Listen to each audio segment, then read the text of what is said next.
François Bon, 1925-2025, un an avec Howard Phillips Lovecraft. On se retrouve.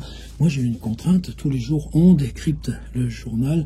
C'est avec un PDF qui inclut le facsimilé des notations de Lovecraft dans son petit agenda pour cette journée-là, exactement à 100 ans de distance. Et c'est ça qui nous donne l'énergie collective d'avancer, de se dire wow, on finira bien par partir de New York le même jour que lui. Et quel voyage on aura fait. Alors évidemment, il y a tout plein d'obstacles. Par exemple, la répétition. Il y a des jours qui sont un petit peu pareils. On va manger au même endroit, ou on fait les courses, ou on va déposer ses vêtements au pressing et on revient.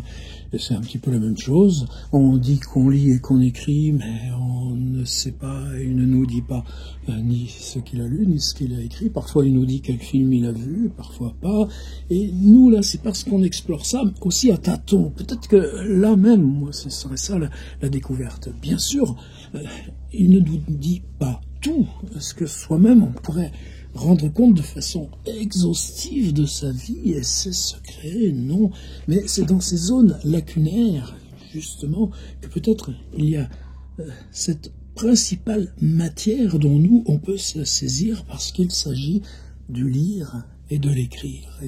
Et de ce que nous avons à réfléchir pour nous, du temps, de l'âge, du corps, de la fatigue et de l'imaginaire.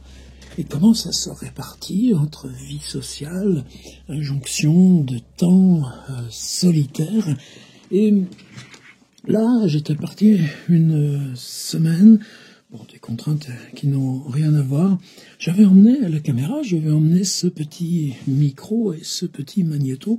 J'avais donc tout pour le faire, mais pour moi, c'est tellement associé à la bulle, à la table de travail, au livre, là, la totalité des... tout ce qu'on peut disposer de correspondances, de textes critiques, une grosse bibliothèque numérique aussi. Mais je crois aussi que là, on a passé le 150e envoi. Vous vous rendez compte, chaque jour, là, creusement, ces recherches. Attention, je ne fais pas ça pour me plaindre, au contraire. Et là, quand on accueille de nouvelles personnes là, qui se sont inscrites pour recevoir le PDF chaque jour, merci, quelle joie, bienvenue, évidemment. Et c'est tout ce matériau accumulé, évidemment, ça se prolongera au-delà de l'expérience. Il s'agira de l'éditer, de le construire. Là, ça y est, par exemple, on vient de passer le mois de mai. On va voir la compilation mensuelle, la 5e compile mensuelle là, de ces PDF, globalement, pour un petit carnet comme ça, puisque ça, c'est exactement le format, c'est exactement quasiment l'identique de celui de Howard Phillips Lovecraft, sur lequel j'ai pu travailler directement pendant 2 mois à l'été 2015. Ben nous, on a quasiment 200 pages rassemblées d'exploration, de documents, là, et tellement heureux de tout ça. Tout ça pour dire que là, on avait affaire à la semaine quasiment la plus compliquée de Howard Phillips Lovecraft, un moment que j'attendais depuis longtemps, et finalement, ça s'est traduit par être là, à table. Je n'ai pas sorti la caméra, j'ai travaillé sur la doc, j'ai travaillé sur la rédaction, j'ai travaillé sur le New York Times du jour, et aujourd'hui, bien, on va faire ensemble ce voyage de la semaine la plus compliquée de Howard Phillips Lovecraft dans son année New York 1925. Ça n'empêche pas qu'on retrouvera d'autres moments d'intensité, évidemment. Mais là, c'est une bifurcation. Alors, on y va. Ordi. Alors, Ordi, on en était arrivé donc au lundi 25 mai. Vous savez que nous, il y a toujours une journée de décalage. Et ce 25 mai, il y avait ces 2 mots, Discover Robbery. Évidemment, ça partait pas de rien. Depuis 2 semaines, Lovecraft avait essayé de reconstruire une solitude de travail, là où il est sous la pression constante, mais qu'il a recherché du voisinage immédiat de George Kirk. Il est à la chambre directement au-dessus de la sienne. Quand Kirk a besoin de Lovecraft, il tape au tuyau, bam, bam, bam, ça veut dire hey, tu montes. Ou bien évidemment, tout le monde passe, frappe à la porte. Ceux qui sont sur Manhattan peuvent appeler au téléphone de l'immeuble, on vient chercher la personne pour qui est l'appel. Donc c'est pas du tout une vie isolée, et Lovecraft, avec, vous savez, des petites choses un peu comiques. Par exemple, donc vous savez que son studio, il y a 2 chambres sur la rue, comme c'est un angle de rue, il y a une autre fenêtre sur la rue perpendiculaire, et derrière sa chambre, il y a 2 petites alcôves, une qui lui sert pour justement des bagages et les vêtements, l'autre qui sert plutôt à cuisine et un petit peu d'hygiène, quoi qu'il est fort. Il n'y a évidemment ni toilette ni douche, mais probablement un peu d'eau courante. On a une baignoire là dans l'espace collectif pour les locataires. C'est ça, c'est le Brooklyn populaire des années 20, il paye $8 de loyer par semaine. Et ce qu'on ne savait pas, c'est que cette petite alcôve, elle était autrefois partagée avec la chambre qui est encore derrière. Vous savez que les chambres, on peut même les réserver à la nuit, quand Lovecraft a eu, par exemple, la visite de sa tante Lillian de Providence, ou même à tel séjour de bref de Sonia quand sa santé ne lui permettait pas, mais on loue une chambre supplémentaire à la nuit. Et là, c'est 2 types qui ont loué la chambre au point même qu'ils l'ont. Est-ce qu'ils ne l'auraient pas loué justement parce que, sachant ces conditions, ayant repéré le type, il s'est passé quoi? Il s'est passé que Samuel Loveman, un des très proches de Lovecraft, personne avec d'autant plus d'importance dans la relation que pour Lovecraft, le passage de l'écriture critique, pour le dire en gros, ou scientifique, dans le cadre des publications amateurs de Boston, c'est fait parce que ce type de son âge, à Cleveland, lui, avait réussi à publier ses livres de poèmes, et d'autre part à avoir une correspondance suivie, quoique assez banale finalement, avec un grand bonhomme de leur époque, Ambrose Bierce, qui vit à San Francisco, et George Kirk, à Cleveland, a commencé ses expériences d'éditeur en publiant la correspondance de Bierce et Loveman. Et vous savez que les premiers textes de fiction de Lovecraft, ou parmi les 2 premiers textes de fiction de Lovecraft, en particulier avec l'invention d'un personnage qui s'appellera Randolph Carter. Ce Randolph Carter, c'est un rêve de Lovecraft. Il y a 2 rêves comme ça où Loveman s'enfonce sous terre et lui reste à la surface dépliant un câble téléphonique, et l'autre finit par hurler de terreur. Lovecraft reprendra ce rêve et deviendra écrivain en transcrivant ce rêve. L'autre texte, c'est une lettre de Loveman. Il en reçoit, il est très heureux de correspondre avec quelqu'un qui publie et qui écrit des poèmes, et Loveman l'informe de la visite d'un conférencier étrange, Nyarl Thotep, qui consacre ses conférences aux phénomènes électriques. Et vous savez comment ça finira très mal, ou si vous ne savez pas, allez voir sur Tire-Livre tout ça. Il y a les lectures vidéo, il y a les transcriptions de textes. C'est un petit monde. Au début, j'avais appelé ça un site dédié qui s'appelait lovecraftmonument.com, et encore des traces vagues sur Internet, mais maintenant c'est tout intégré à Tire-Livre. Et donc Loveman, ça va mal pour Loveman. Ça va être aussi une des choses qu'on va recroiser dans cette semaine, la semaine la plus compliquée de Howard Phillips Lovecraft.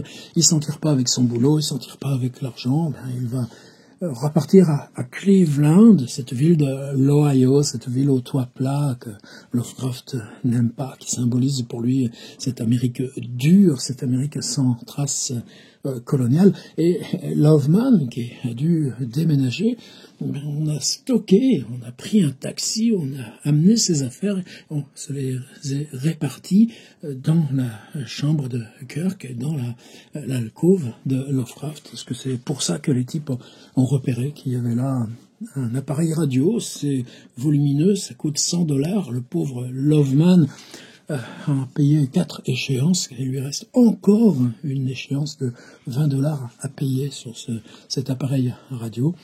Et ces 2 types qui ont loué la chambre mitoyenne de l'autre côté de l'alcôve, tout simplement, ils ont forcé la serrure. C'était pas difficile. Et ils ont tout emmené. On retrouvera là, dans la chambre à côté, la malle, heureusement, les affaires de Sonia, qui elle est à Saratoga.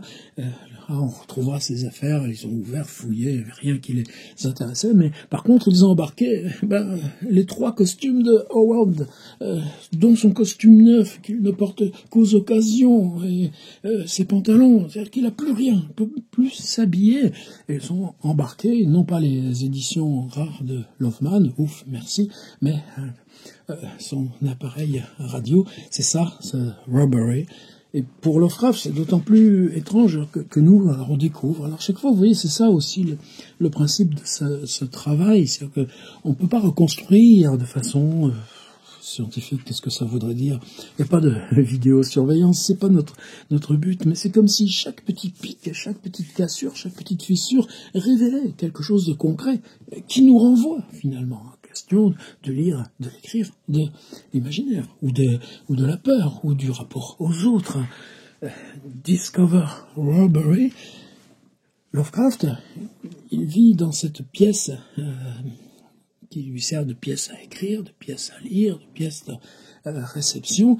Et Lovecraft lit, écrit, travaille la nuit, et c'est en pleine nuit, à 1h30 du matin, il vient de finir une lettre à sa vieille tante, sa tante Léliane, je dis vieille, mais elle a 68 ans, j'en ai bien plus. Alors, posons pas ce genre de questions. À 1h30, il décide d'aller poster cette lettre. Mais pourquoi tu vas poster une lettre à 1h30 ? Alors, peut-être qu'il y a une levée du matin qui permet de gagner du temps, qu'elle soit même, pourquoi pas, livrée. Vous savez qu'à l'époque, à Paris encore, il y a au moins 4 ou 5 passages de facteurs. C'est une irrigation permanente de la vie urbaine. Alors peut-être que si on poste la lettre comme ça avant 5h du matin, elle sera distribuée à Providence le jour même. Ça, j'ai pas pu vérifier, mais à 1h30 cette nuit-là, il entre dans cette alcôve, puisque la veille, il s'était pas habillé. Il vit avec une robe de chambre et des pantoufles. Quand t'as pas besoin de sortir, c'est comme ça. Et là, il veut chercher un vieux pantalon. Et il nous le dit, un pantalon usagé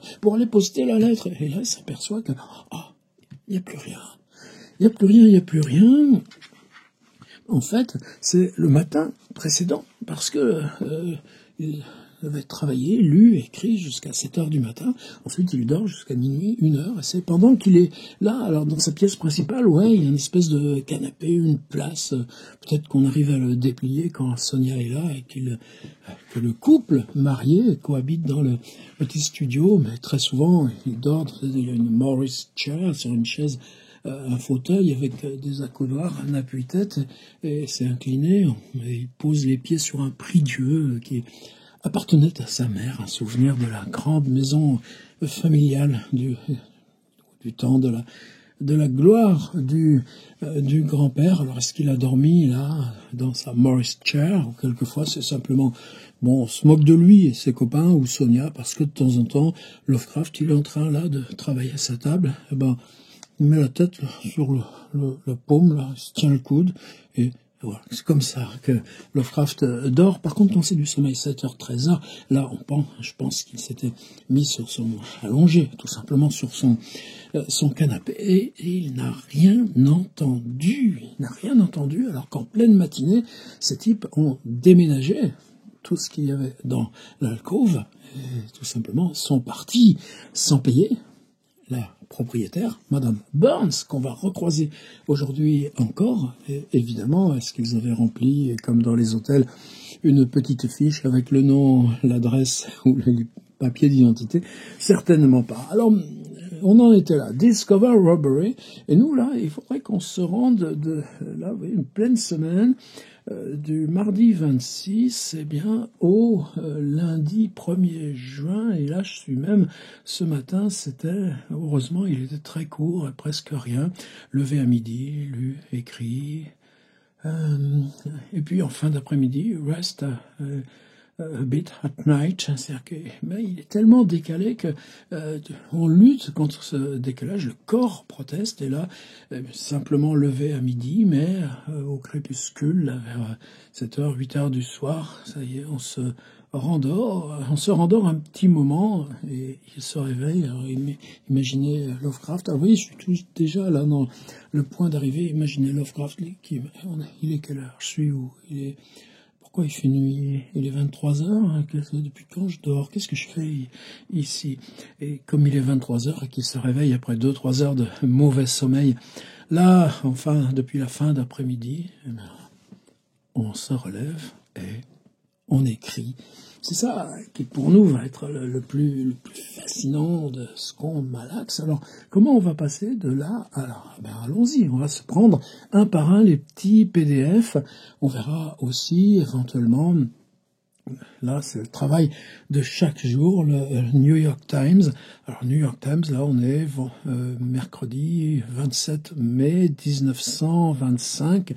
Et mon principe c'est de suivre, évidemment il y a ce qui émerge, ce qu'on voit qui casse l'actualité, qui reste plusieurs jours, et puis aussi là, par exemple, Amundsen, c'est qu'il y a Macmillan qui part du haut du Groenland avec des avions, mais le Norvégien, Amundsen, vient, lui, de partir avec un peu d'avance. Ce sera qui arrivera le premier, là, au pôle Nord, pour la première fois en avion, parce que c'est quoi la banquise? C'est une terre inconnue, comme l'Antarctique.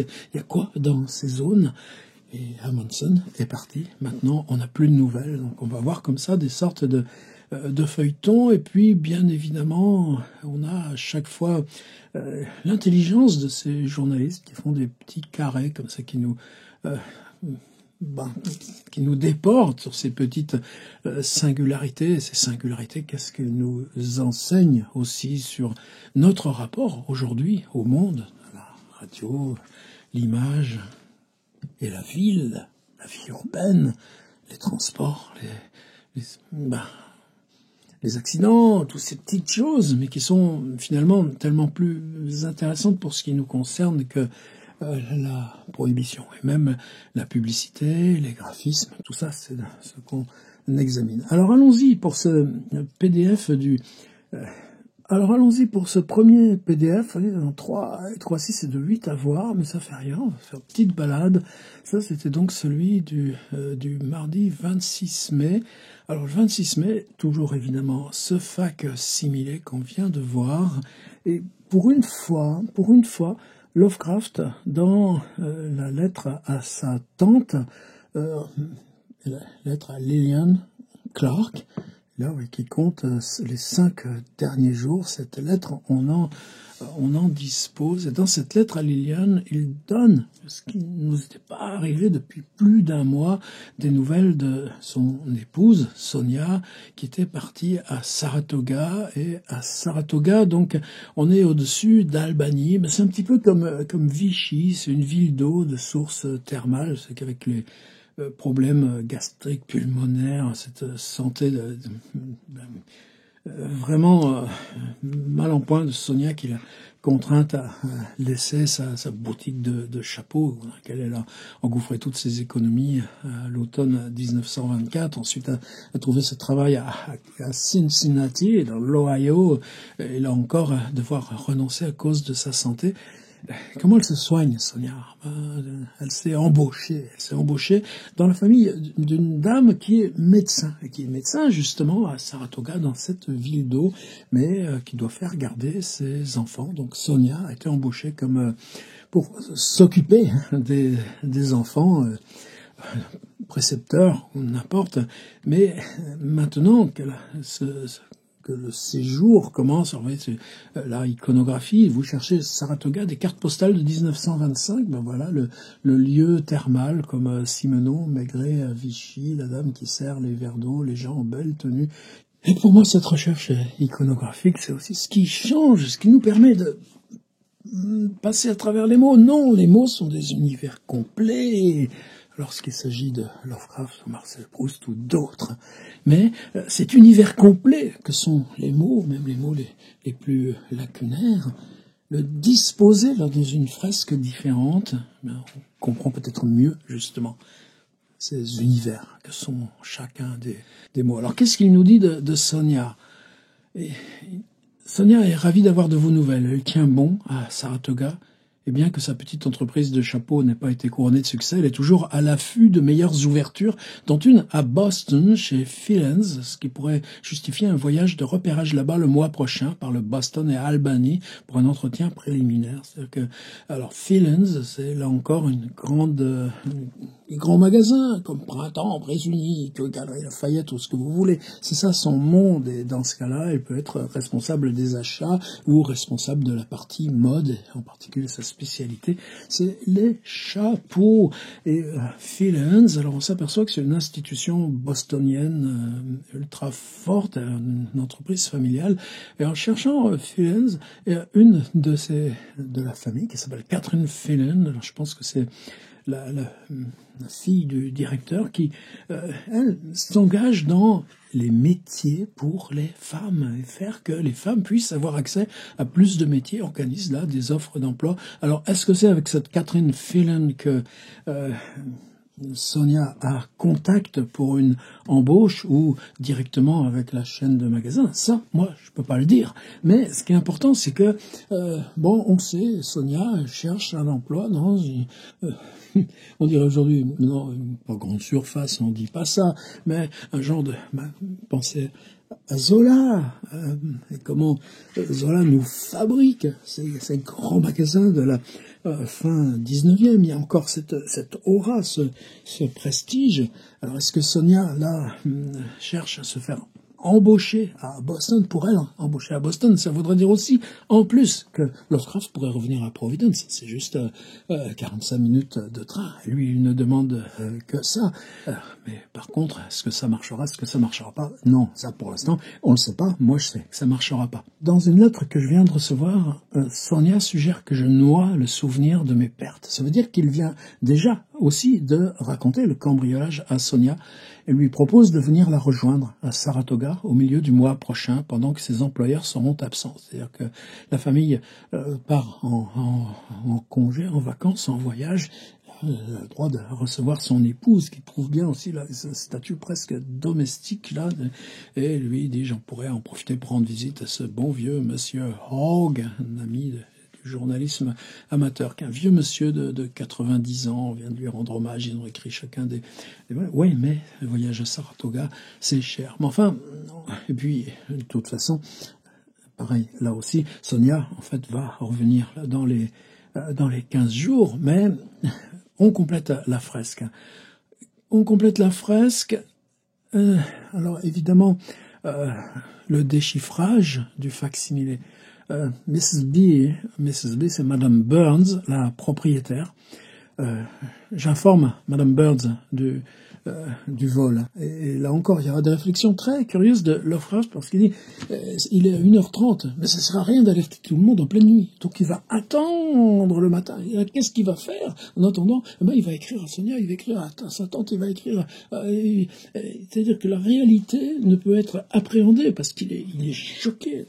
À quelle condition de la réécrire à l'infini pour plein de correspondants. Et ça va être le thème aussi dominant. Mais oui, c'est une question de la réalité, quand elle vous fait violence, si tu l'écris, tu la transformes en réalité écrite, et à ce moment-là, la violence, tu le vois. Et là, on va toucher aussi des petits enjeux du narratif. Et oui, et puis wake Loveman, c'est-à-dire qu'il faut aller réveiller Loveman pour lui dire là que son poste radio vient d'être volé, mais que heureusement on a gardé les livres.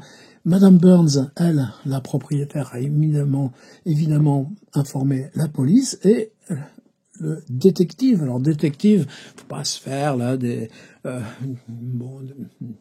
détective privé. Non, détective, c'est juste un grade, c'est ce qui est en dessous l'inspecteur, quoi. Mais en tout cas, c'est celui qui vient le voir là pour savoir il s'est passé quoi, et puis voir comment c'était. Bon, après, il va quand même aller en ville, et c'est là où on va avoir. Pourquoi semaine compliquée? Parce qu'on va avoir toute une suite de strates. Dans ces suites de strates, la prochaine, immédiatement évoquée ici, c'est que en Manhattan, 4e avenue, un couple de Cleveland, Martin Kamin et sa compagne Sarah Kamin, ouvre une librairie et George Kirk, qui lui se prépare à ouvrir la sienne dans 2 mois, est l'associé, c'est-à-dire qu'il prend 30% des bénéfices ou du chiffre d'affaires sur les ventes pendant cette période, mais il est totalement impliqué dans installer et ouvrir là même, aujourd'hui même, le lundi 2 juin, cette nouvelle librairie dans le quartier des libraires, 4e avenue, et Lovecraft, tous les jours, il y va même, on va le voir, travailler avec eux, préparer les vitrines. Alors, ce qui est plus surprenant, c'est que, comme chaque semaine aussi, il s'est allé chez les Belknap. Alors, vous savez que les Belknap habitent aussi Manhattan, et Frank Belknap Long est plus jeune, c'est un petit bonhomme qui écrit des nouvelles, c'est pas ça qui fera sa grande réputation, sera plutôt critique et vivra comme ça. Et son père est dentiste. Alors, ce qu'on découvre par exemple grâce à ça, c'est que quand Belknap, oui, il habite Manhattan, dans les beaux quartiers, et puis le père, quand on a besoin d'un médecin, d'un ophtalmo, comme l'autre jour pour Sonia, c'est le père, Belknap Long, le père de Frank, qui appelle un ami à lui et qui les fait recevoir, donc c'est important aussi.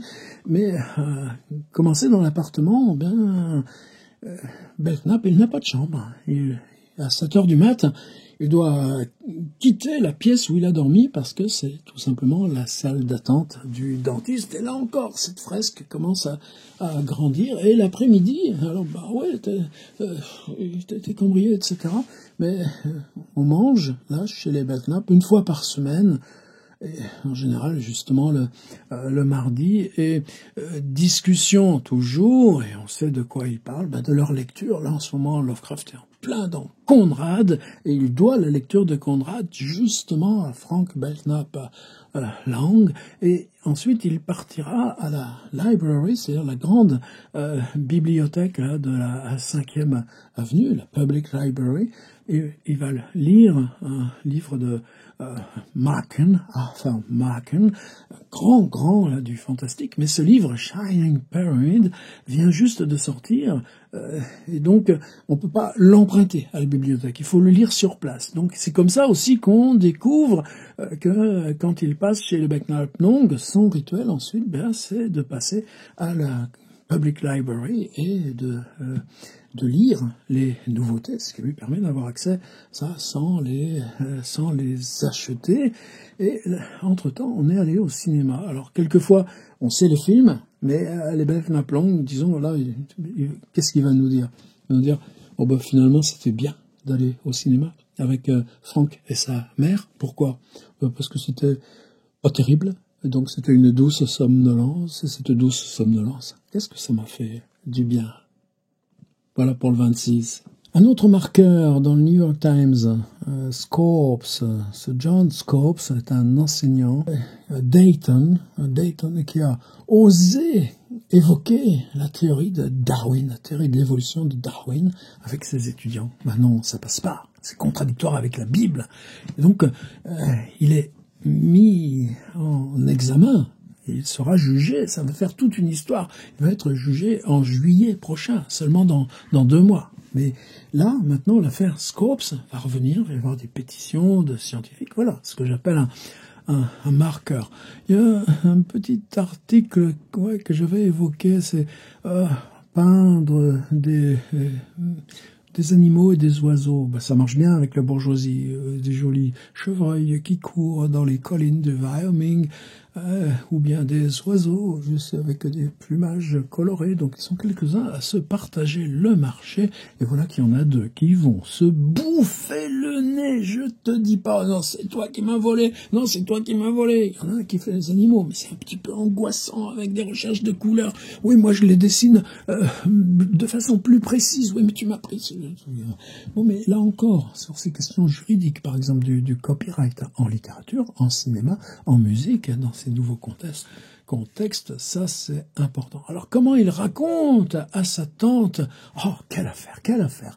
Bien sûr, la porte quasi partitionnelle aurait dû être verrouillée, barricadée, et elle le sera maintenant que les dégâts sont indéniablement derrière nous. La douleur de Loveman face à la perte de sa radio a été atténuée par sa joie de voir qu'aucun de ses tableaux ni de ses livres d'Edgar Fawcett n'ont été emportés. Mais même ainsi, il a encore été en mesure gentiment de me présenter ses condoléances par le biais d'une sympathie vraiment subjective. Oui, et moi, je l'ai dit aussi plusieurs fois, cette manière ampoulée, détournée de Lovecraft, brassant les syntaxes du XVIIIe. Oui, mais c'est parce qu'il est là, dans son écriture, que quand il déporte ça sur les peurs contemporaines, ça va devenir l'outil même de la syntaxe de ces fictions.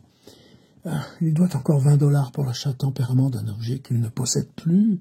Et $20, c'est énorme pour quelqu'un comme Loveman qui vit d'un petit boulot de rédaction, de catalogue. Alors, une petite chose aussi marrante, parce qu'on découvre qu'il a aussi écrit la même chose à sa tante Annie Gamwell, la sœur de Lillian Clark. Normalement, il alterne, et pour nous c'est cruel, parce que sur cette année, il nous reste seulement, disons sur 80, répertoriés là dans le petit agenda, et il nous reste 52 lettres à la tante Lillian, mais ça veut dire qu'il y a autant de lettres à l'autre tante, Annie Gamwell, mais là on en a gardé 3 ou 4, qui n'ont pas disparu. Bon, évidemment, quel plaisir ce serait de pouvoir tout interpréter de ce petit agenda avec beaucoup plus. Mais comme je viens de l'écrire à Annie, je ne sais pas s'il est de coutume établi de gratifier les autorités en cas de succès. Qui vient d'avoir la visite de ce détective dont il nous dit qu'il a les yeux clairs, pose des questions précises, va aller tripoter la serrure, voir comment elle a été forcée avec Lovecraft à 3 mètres, là, et qui n'a rien entendu parce qu'il roupillait en pleine matinée. Il me semble avoir lu des choses sur la distribution de cigares ou d'autres choses du même genre. Est-ce que vous croyez qu'au détective, je dois acheter des cigares et lui offrir pour le remercier? Toute cette affaire est la plus maudite sorte de coup porté à un vieux gentleman. C'est comme ça. Il a 34 ans. À 34 ans, il s'appelle Grandpa Theobald. Et Grandpa Theobald est un vieux gentleman. Et quand il parle de lui à la troisième personne, c'est comme ça qu'il parle. Allons, même de nos jours, je doute que les forces susmentionnées combinées, la police plus la propriétaire, suffisent à porter à la nouvelle tête d'hydre un crâne fracturé en toute sécurité. Ah, c'est ce qu'on ferait au cambrioleur. Allons, au vieil homme, si on lui accorde une chambre, du temps, un livre, un peignoir ou une robe de chambre, un stylo et une pile de papier, le vieil homme a encore de la vie avant lui. Et puis, il lui reste les gants, les cravates et toutes ses chaussures, même ses caoutchoucs pour sortir par jour de pluie. Et là aussi, pour nous, c'est ça qui est étrange. Par le cambriolage, tout d'un coup, on découvre qu'est-ce qu'il y avait dans le placard de Lovecraft. Jusqu'aux chaussures, aux gants, aux cravates. La porte avait été forcée en pliant l'écusson, la petite plaque de propreté, et en s'attaquant à la serrure située en dessous. L'habileté professionnelle des malfaiteurs apparaît en cela, car la serrure était cassée alors qu'elle était verrouillée avec la tige d'une clé cassée à l'intérieur. Un arrangement si déconcertant pour une personne ordinaire qu'il y a 1 mois, lorsqu'un ancien locataire de la chambre voisine était resté enfermé dehors, il avait perdu sa clé, le pauvre gars, et cherchait à entrer par mon alcôve, rien n'a pu être fait pour ouvrir cette porte malgré les efforts les plus minutieux du fils aîné de Madame Burns et des outils domestiques dont il disposait. Ces brigands huileux étaient manifestement habitués à ce genre de problème mécanique. Voilà un petit peu l'ambiance pour... Alors ça, c'était le 26.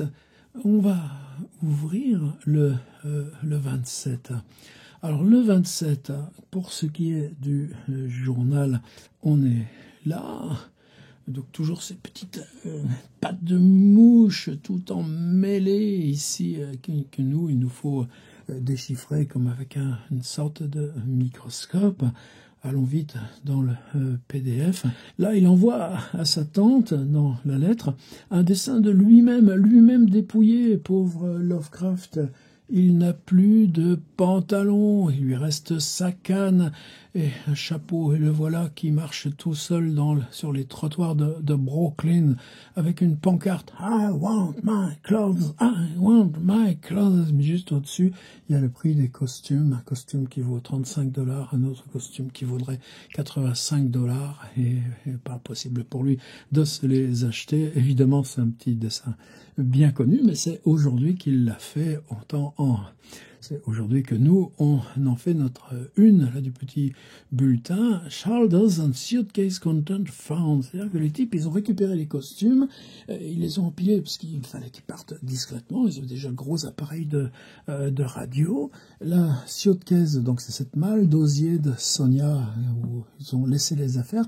Et pour plier les costumes et les embarquer, qu'est-ce qu'ils font? Il y a des petites épaulettes. Vous savez, les petites épaulettes, c'est des petits coussins pour que les épaules aient une bonne tenue. Ils les ont arrachés. On retrouve des costumes uniquement ces petites épaulettes. Un mot de Sandy. Alors Sandy, on va garder ça pendant 2-3 jours quand il va arriver. C'est Albert Sandusky. Son nom c'est Sandusky, donc le surnom c'est Sandy, vous verrez pourquoi.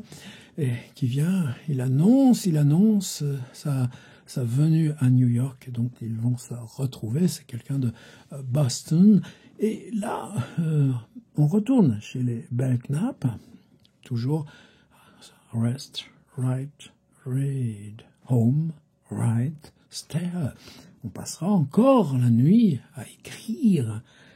Et cet essai, vous savez, épouvante et surnaturel en littérature, c'est ça en ce moment son travail principal. Il se retrouve avec Leeds et on a une business discussion. Et ça va être, alors je vous ai dit, le cambriolage, l'ouverture de la librairie de Cayman et Kirk, et voici une nouvelle strate, l'histoire, une piste pour gagner de l'argent que lui révèle Arthur Leeds. Alors Leeds, vous savez que c'est quelqu'un de plus âgé qu'eux, qui vit à Manhattan, dans ce quartier plus pauvre là, du Hell's Kitchen. Leeds est quelqu'un qui a eu une enfance assez... il vivait dans un cirque, il était nomade, et puis petit à petit il s'est mis à écrire des articles, il collabore au Reader's Digest, plus tard il collaborera là, dans ce WPA, là, ce New York Household Guide, là, ces grands guides par lesquels une agence fédérale en pleine grande dépression rétribue des auteurs en pleine misère, ce qui nous pose des questions adjacentes sur le fait même que de cette écriture de guide sur le Vermont, sur Québec, auquel se livrera Lovecraft dans les prochaines années, vient de commencer avec la description de son excursion à Washington, une journée racontée en 21 pages. Et qu'est-ce que va lui proposer Arthur Leeds? Le travail dans l'entreprise Yeasley. Alors, c'est lui qui nous dit que ça s'appelle Y-E-S-L-E-Y, mais c'est lui qui dit à sa tante, prononcez Yeasley avec un Z. Le travail proposé par Yeasley est simple. Il consiste à rédiger des articles élogieux décrivant des entreprises commerciales remarquables ou des personnalités exceptionnelles du monde des affaires et des professions libérales. Chaque article doit compter environ 1 page 1/4 ou 1 page et demie dactylographiée. En gros, c'est 2000 caractères, c'est formaté. Ces articles sont basés sur des éléments qu'on vous fournit, appelés pistes, tirées de communiqués de presse ou de documents publicitaires préalables. Mais le rédacteur peut apporter ses propres pistes en parcourant la presse, en récupérant les catalogues qui lui tombent sous la main, voire en observant les rues à la recherche de nouveaux magasins, de nouvelles entreprises qui apparaissent les unes après les autres. Mais en général, s'il est novice en affaires, il se contente de rédiger les pistes que ses collègues, plus doués pour le commerce, ont préalablement sélectionnées et cataloguées. Une fois terminé, son article est envoyé au bureau, et à moins qu'il ne soit trop mauvais pour être accepté, il est ensuite présenté par un vendeur expérimenté à la personne ou à l'entreprise dont il traite. Ce vendeur, après accord de la partie intéressée, si satisfaite, gardant la possibilité de le réviser, l'incite à publier l'article dans une certaine quantité de magazines à des fins publicitaires. En cas de succès, l'auteur de l'article reçoit 10% de la somme payée par l'acheteur, soit des montants variant de $1,50 à plus de $30 selon l'importance de la commande. Alors, évidemment, tout ça, vous le trouverez en détail là dans les dans les PDF ou les compiles mensuels. Et il s'agit de quoi? Il n'y a pas de jugement a priori. Dans les mêmes années, exactement, 1925-1930, je les ai vus à Berne, Blaise Sandrard, pour vivre, rédige des publicités pour des montres. Et c'est des documents magnifiques, parce que c'est des documents de luxe publiés. C'est une maison, d'ailleurs, qui fait elle-même des livres d'art. Les illustrations, les dessins, les gravures sont magnifiques. Et le texte doit honorer l'objet. Il n'y a pas de raison de ne pas le faire. Là, par contre, c'est un peu plus embistrouillé. C'est-à-dire que on rédige l'article sans que ce soit une commande préalable de l'entreprise. Par contre, c'est pas Lovecraft qui va faire la démarche. Lui, il le donne à Leeds, et c'est quelqu'un de Yeasley, le service commercial, qui va démarcher l'entreprise en disant « Ah, regardez, voici un rédactionnel qui peut vous apporter de la publicité. » Et tous les rédactionnels qu'on trouve dans le New York Times, qu'on collectionne là, dans les PDF, sont très, très souvent très élaborés du point de vue rédactionnel. Et Lovecraft, il en fait un monde, c'est-à-dire, avec ça, je peux être autonome. Moi, je peux parler de tout ce qu'on me demande. Et là, le coup de Trafalgar. Le coup de Trafalgar, c'est que Leeds est employé par Yeasley. Mais dans cette boîte Yeasley, il y a un nommé Fenton, qui lui coiffe cet ensemble commercial. Et c'est un ami de Martin Kamin. Et Lovecraft découvre, c'est-à-dire c'est avec Frank Belknap-Long. Waouh, on y va. Et tout à coup, il découvre que Yeasley est déjà en pourparlers avec Samuel Loveman. Et là même, il va y avoir quelque chose de très ambigu. Parce qu'il va dire, Loveman, c'est un poète. Pour parler de montres ou de meubles dans l'esprit colonial, un poète, c'est pas le mieux formé par rapport à moi, Lovecraft.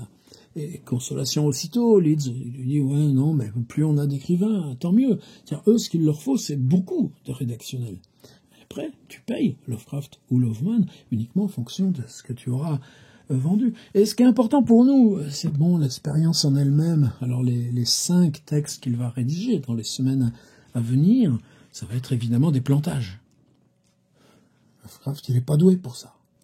Il dira, le vieux gentleman n'a pas le sens des affaires. Il n'y en a qu'un qui va arriver, que Leeds arrivera à vendre, et comme par hasard, c'est la grande librairie de Patterson. Patterson n'y est pas allé, il ira fin août.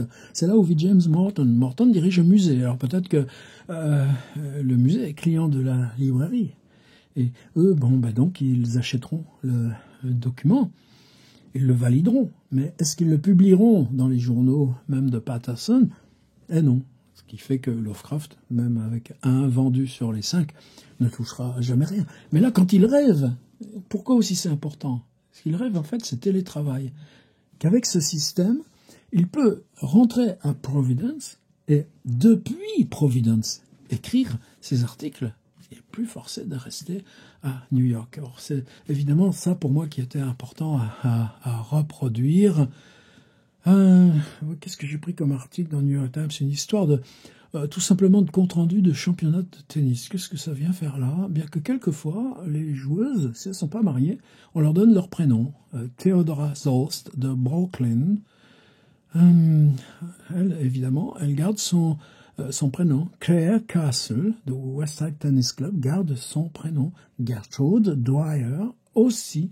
Mais lorsqu'elles sont mariées, ces joueuses, elles deviennent Madame William Pritchard de New York. A été éliminée dès le premier tour, alors qu'elle avait gagné contre Madame Robert Leroy. C'est-à-dire que le prénom, quand tu es marié, disparaît, et c'est la joueuse joue avec le prénom de son mari. C'est pas grand-chose. Ah oui, et puis ce John, je suis passé chez John. Là, c'est en revenant une fois de plus là dans le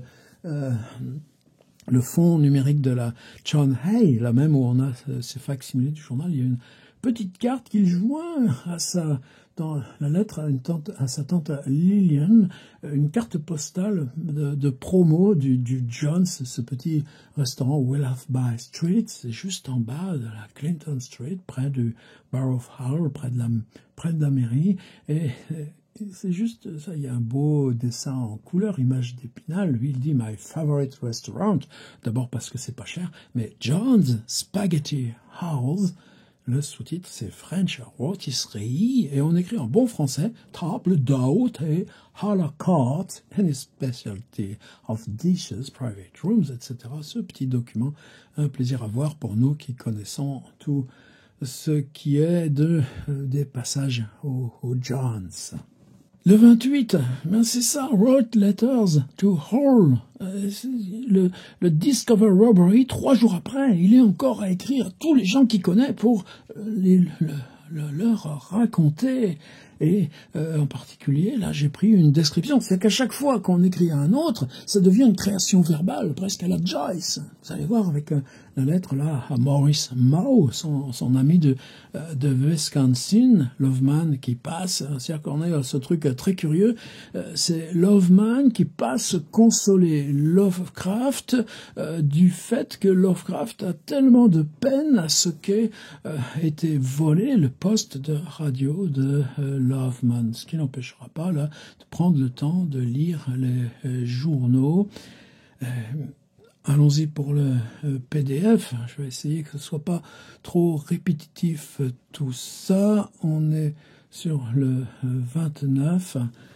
Ce qu'il venait de lire, il s'était arrêté à la bibliothèque, à la Public Library, pour lire The Shining Pyramid, le dernier livre de Arthur Machen. Dans Épouvante surnaturelle en littérature, il nous parle là de Shining Pyramid qui l'a déçu, alors que l'œuvre de Machen, il la considère The Hell of Dreams, la colline des rêves, la montagne des rêves. Hell, c'est un mot qui serait trop faible là dans ce. Nous on voit des petites choses ondulées à la mode anglaise. Non, ça aussi c'est des documents. Alors. Toujours cette histoire-là. Alors, il a lu aussi la revue Adventure. La revue Adventure. Lovecraft a lu la revue Adventure. Allons voir. Adventure 1925. Et voici, tout simplement les couvertures de ce magazine qui coûte 25 cents. C'est quand même le prix d'un repas, justement, au John's. Qu'est-ce que ça raconte? Comment ça raconte? Alors, est-ce que Lovecraft nous écrira des romans d'aventure? At the Mountains of Madness. Regardez comme ça s'inscrit bien là dans cette. Qu'est-ce qui se passe encore dans le monde? Une confrontation. Est-ce que les camions pourraient concurrencer un jour les chemins de fer, les grandes choses? Et là, j'ai commencé la reproduction, donc des transcriptions de ces blurbs, ces documents publicitaires, le charme des boiseries. On a aussi sur les horloges. Et à chaque fois, on retrouve. C'est-à-dire que c'est pas du flan. C'est-à-dire que là, cette entreprise, la Curtis Companies Inc., le Curtis Woodwork, et là un catalogue. Dans ce catalogue, il y a du texte. Simplement, le texte de Lovecraft, il fait pas le poids.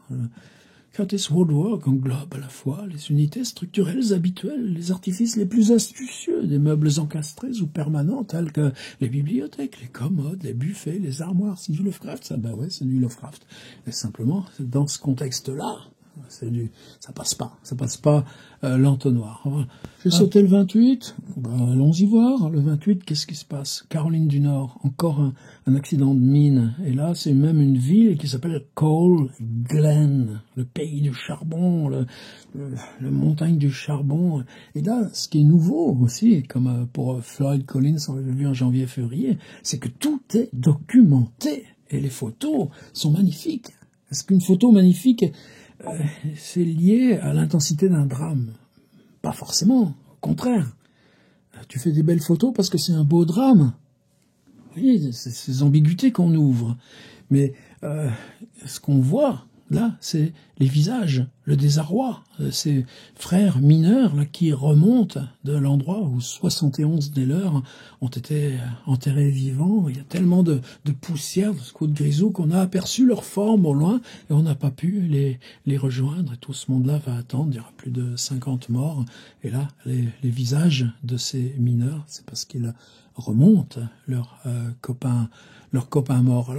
Alors pour le 30, toujours ce même rythme, mais en même temps, c'est ça aussi qui sera touchant. Je ne sais pas si le mot va bien, mais j'ai peur de m'endormir, j'ai peur que si je m'endors, je n'entende pas d'autres voleurs. Donc on voit toujours ce truc d'angoisse. En plus, il s'aperçoit qu'il y avait une blanquette. Vous savez, comme c'est mal chauffé, c'est qu'il a ce tout petit chauffage électrique là, qui chauffe qu'un petit point tout autour de lui. Et encore, quand il l'a acheté d'occasion en deuxième main, c'était déjà difficile.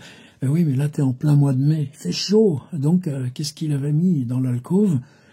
Sa couverture d'hiver. Et là, il s'aperçoit que la couverture, bah oui, ça se vend d'occasion.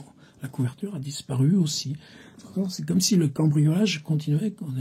Il écrit une lettre à la police.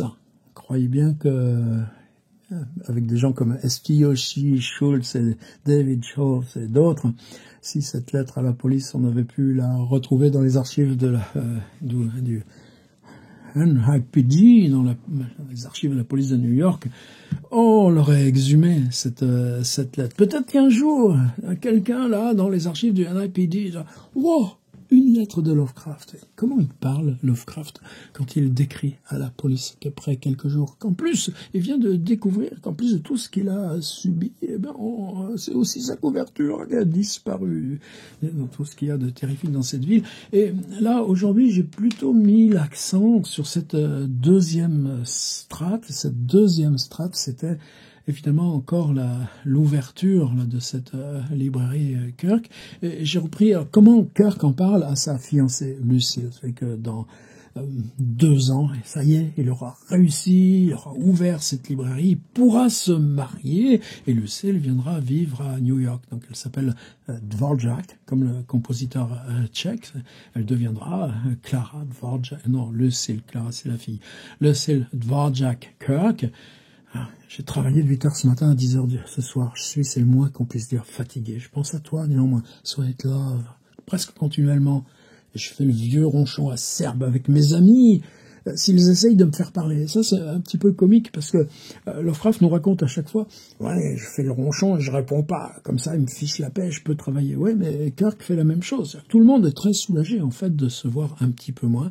Je n'ai jamais su auparavant ce que c'était que d'être occupé. Mais ça avance. Bien à toi dans l'angoisse présente. Donc c'est vraiment là, on est là à 2 jours de l'ouverture. Chère mademoiselle Dvorak, veuillez m'envoyer votre dossier spécial sur la publicité printanière pour les poêles à bois. Je ne sais pas ce quoi ils discutent tous les deux. J'ai tellement de choses à faire que j'ai peur d'aller me coucher. Pareil que Lovecraft. Je sors prendre un café, peut-être un sandwich ou une salade de fruits. J'essaye de travailler toute la nuit. Je travaillais toute la journée de dimanche jusqu'à 4 heures du matin. Préparer le magasin pour l'ouverture de lundi. Pas dormi depuis 4 heures par nuit, depuis. Et je serai occupé demain, le premier jour de la semaine, car la publicité commence dimanche. Ça me prendra tout mon temps. Ben ouais, il faut faire savoir que cette librairie ouvre. Donc là, c'est important d'avoir l'ambiance côté, évidemment, côté George Kirk. Il vient de finir donc Lord Jim de Conrad. Là, cette fois, il lit Cabell, James Branch Cabell, l'ombre de L'Aigle, pour moi, un auteur inconnu s'il n'y avait pas l'importance qu'il a pour eux à l'époque. Encore une affaire de copyright. C'est un magazine qui fait toute une série de reportages en utilisant des images faites dans le Metropolitan. Vous avez le droit de reproduire les images des œuvres quand elles sont dans un musée. Ben, juridiquement, oui, ça se discute. Vous savez qu'en France, même, par exemple, je me souviens à Orsay, c'est à peine une dizaine d'années que maintenant on nous accorde le droit de photographier les œuvres et de éventuellement les utiliser dans nos articles, dans nos blogs. Ben, ça aussi, quand on voit, vous savez, le moment où ça surgit, il y a quelque chose de fragile, de ténu, et on voit les tenseurs juridiques de façon plus précise. Là, alors commence dans le New York Times un autre marqueur, une jeune femme, Florence Kane, la sœur dont le frère est détective de police. Rien à voir. Mais en tout cas, c'est ce qu'on va retenir. Elle revient du théâtre. C'est New York Street, la partie est. Donc vous avez le pont de Brooklyn, la mairie, là Brooklyn Heights, où il y a le Clinton Street et Lovecraft. Au-dessus, si on marche, on arrive à ce grand Prospect Park, où il y a le musée de Brooklyn, le jardin botanique, tout ça, qui est un lieu pour Lovecraft, une promenade de lecture, d'écriture, d'autant plus. Et la New York Street, c'est juste après, de l'autre côté de Prospect Park. Donc c'est quand même dans son territoire. Cette jeune femme qui revient du théâtre en passant devant un terrain vague, agressée, tuée. Évidemment, et c'est totalement horrible, c'est du massacre. Les gens l'ont entendu appeler au secours, personne n'est intervenu. Et je crois que c'est le laitier au matin qui a découvert le corps, l'a rejeté là, dans le fossé. Et ça va devenir un marqueur parce qu'il faut absolument un coupable. Or, il y a des chantiers, mais il y a des noirs. Il y a un noir qui travaille, qui est lettré, qui se souvient même pas trop. Bon, il dort là dans une cabane parce qu'il n'a pas de quoi se payer dans ce boulot là de chantier. Il peut même pas se payer un hôtel. Et donc il dort là dans une cabane. Et ça va devenir un de nos marqueurs parce que ce fait divers, le fait divers est toujours symbolique. C'est-à-dire que tout d'un coup, cette femme là qui a été sauvagement agressée, toujours, c'est des jeunes femmes, les victimes. Il y a une espèce de poids symbolique qui se porte à cet endroit et qui convoque toutes les autres agressions, tous les autres meurtres non élucidés. Pourquoi ça se passe avec cette Florence Kane? Pour la sauvagerie, pour la géographie.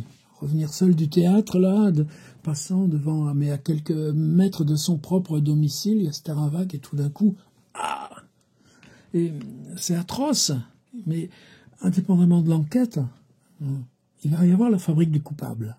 Et la fabrique du coupable, pas très loin, il y a un chantier. Dans ce chantier, on va trouver un gars qui ressemble de façon générale à l'individu donc qu'on suspecte du crime. Ça va être un ouvrier de ce chantier, ce pauvre type qui immigrait à New York, un négro. Est-ce que ce genre de travail de terrassier te permet même l'hôtel? Non. Il sort, le soir il traînaille, et il revient, et il dort dans la cabane de chantier, où il s'abrite là sur le chantier même pour dormir. C'est évidemment même pas question d'alibi ni de quoi que ce soit. Donc on va fabriquer le coupable, et c'est aussi cette question raciale qui va émerger, à la fois comme un inconscient de la société, et à la fois comme toutes ces ébauches progressives de réactions qui mettront évidemment des années et des années. Un autre texte de Lovecraft, cette fois sur les horloges, et évidemment, c'est ça la magie, c'est qu'on voit, lui, la Colonial Manufacturing Company, eh bien, elle fait aussi des catalogues avec beaucoup de rédactionnels, mais non, ils comprennent que le visage, la voix d'une horloge doivent être telles qu'ils ne s'éteindront jamais au fil des ans, et que les meilleures traditions d'une famille doivent trouver un écho dans son mobilier intime. Et toujours ces publicités. À quelle allure tu fais fonctionner ton cerveau? Voici un petit livre du docteur Elliot. Il y en a toute la collection, 5 pieds. 5 pieds, wow, tu peux faire 1 mètre d'étagère avec les petits livres du docteur Elliot chez P.F. Collier & Son Company. Je ne sais pas combien, 15 minutes a day. C'est 15 minutes par jour d'exercice pour le cerveau. Je suis en train de les chercher sur eBay, ces petits bouquins populaires, évidemment. Mais c'est eux, ils s'en payent de la publicité. Et chaque fois C'est quoi le magique? C'est que tu en appelles à des artistes de la gravure, du dessin, pour la composition graphique de la publicité. Alors ce 31 mai, j'ai pris encore des extraits des lettres à Lucille de George Kirk. Certaines choses m'agacent dans la librairie de Martin Kamen. Tout d'abord, j'ai pas d'intérêt précis dans la boutique, bien que je doive, lorsque ça fonctionnera, être en mesure d'en tirer un tiers des bénéfices. Ensuite, Martin n'est pas exactement comme je le voudrais, et Sarah, la compagne de Martin Kamen, bien que je l'aime bien, m'ennuie en posant des questions permanentes sur cette chose. Je n'ai pas envie de raconter davantage mes problèmes. J'ai travaillé dur pour que cet endroit fonctionne, il fonctionnera, si j'y reste. Mais je ne serai jamais pleinement satisfait tant que je n'aurai pas un lieu à moi. Je le mettrai à ton nom, car si j'ai un procès, un jugement et des dettes, je préférerais payer à ma guise et non pas lorsque le tribunal déciderait de saisir le magasin. Je rêve. Martin s'est vraiment bien débrouillé. Son magasin va être un succès, non seulement dans la mesure où il le prévoit, mais aussi comme je le prévois, ce qu'on fera une affaire décente. Il y a beaucoup de travail encore à faire. Je le fais pour toi. Si tu n'étais pas là, tu peux imaginer comment je vivrais. En tout cas, je ne travaillerai pas 12 heures par jour. Qu'est-ce qu'on avait? 31 mai, on commence donc la nouvelle semaine. On est dans le dimanche. Lovecraft va se promener à Fort Greene Park. Allons tout de suite voir la transcription. Stay up, donc encore une nuit sans dormir. Lu, je veux dire, tu as écrit toute la nuit. Le repos, ce sera pas d'aller dormir, ce sera simplement se mettre à lire, puis manger. Oh, clean room. En général, c'est quand les copains vont arriver pour faire la réunion chez lui. Et à peine il s'endort que, voilà, Sandusky qui téléphone. Et avec Belknap, ils vont se promener à Staten Island. Alors là, on n'a pas de compte-rendu, c'est Staten, c'est encore, c'est plein de chantiers, il y a toutes ces discussions. Est-ce qu'il va y avoir un tunnel pour amener le métro? C'est je dirais le vase d'expansion de l'urbain. On peut encore acheter des maisons individuelles, ça pousse dans tous les sens, mais il n'y a aucune infrastructure. On part évidemment des ferries gratuits de South Manhattan, les ferries qui sont toujours gratuits et qui nous laissent ces paysages évidemment fétiches de New York au crépuscule. Donc c'est marché, donc c'est 10-12 kilomètres en général. Et puis à peine revenu de Staten, il passe à la librairie et là on aura back to shop, work and read, c'est-à-dire qu'il va travailler à Window. C'est lui qui, avec George Kirk, pour Martin Kamen, va organiser la vitrine de la librairie. On revient, après l'automate, on retravaille et finalement, ça va durer jusqu'à 4 heures du matin. Il est trop tard, évidemment, pour continuer de lire. Deuxième article sur l'assassinat de Florence Kane. Un homme qui a tenté d'agresser 2 filles suspectées du meurtre de Florence Kane, mais non, ce sera une fausse piste. La police se concentre sur un negro. Dans le New York Times, c'est le supplément littéraire. On vous parle de poésie, on vous parle de comment écrire pour les journaux. C'est bien une question, c'est aussi les 85 ans de Thomas Hardy. Évidemment, Amundsen, qui a disparu depuis maintenant 10 jours, l'expédition américaine, qui était en concurrence avec Amundsen, ils se sont maintenant portés volontaires pour aller à son secours. Le frère d'Amundsen dit non, il n'y a pas besoin de secours, on n'a pas de nouvelles, mais laissez-lui le temps de revenir. Lui, il en est sûr qu'il reviendra. Le procès de John Scopes qui se dessine avec toute une pétition de scientifiques, disons, mais comment on peut mettre au tribunal un enseignant parce qu'il évoque la théorie de l'évolution parce qu'elle est contraire à la Bible. On en est là encore en 1925, ça n'a pas beaucoup changé. J'ai mis un petit peu des choses de radio et les radioprogrammes en pensant qu'est-ce que Samuel Loveman se prive d'écouter puisqu'on lui a volé son appareil radio. Encore un blurb de Lovecraft, ça c'est le 3e, sur le mobilier d'inspiration coloniale. Et on y arrive à avoir notre semaine. Alors aujourd'hui, cette semaine, c'est justement la visite de Albert Sandusky. Et ça m'a touché à cause d'un autre aspect, d'un aspect qu'on gomme beaucoup trop de Lovecraft.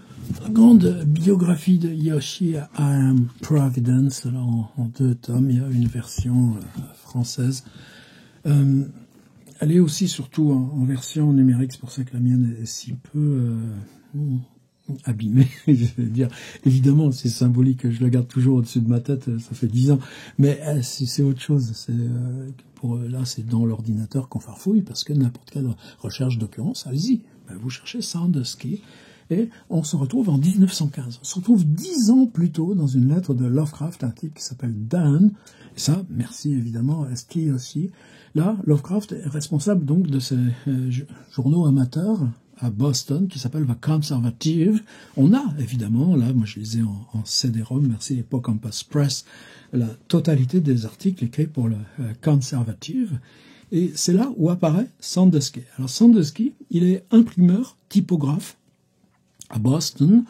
Boston, vous savez que la partie nord de la ville, c'est là, donc on est à Cambridge, et un Brooklyn aussi, mais avec un I de l'autre côté, donc c'est une agglomération faite de plusieurs boroughs, communes, et Cambridge, c'est là qu'il y a bien sûr Harvard, c'est là qu'il y a maintenant le MIT, et Sandusky est installé là, mais donc, dès 1915, Lovecraft fait les allers-retours Boston une fois par semaine depuis Providence. Il revient en général ces jours-là, mais reprend le dernier train à 11h du soir qui l'amène vers 1h du mat à Providence parce qu'il est le responsable éditorial.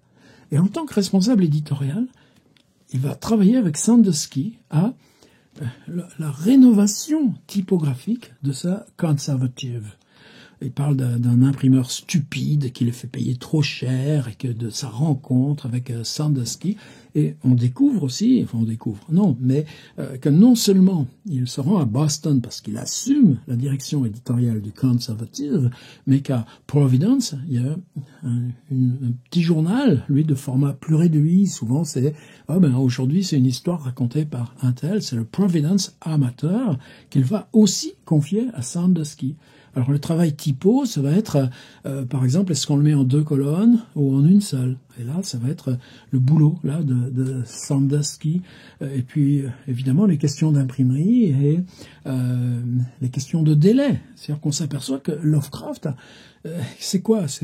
On en fait toujours une espèce d'intellectuel déprimé. Ouais, mais là, il a 25 ans.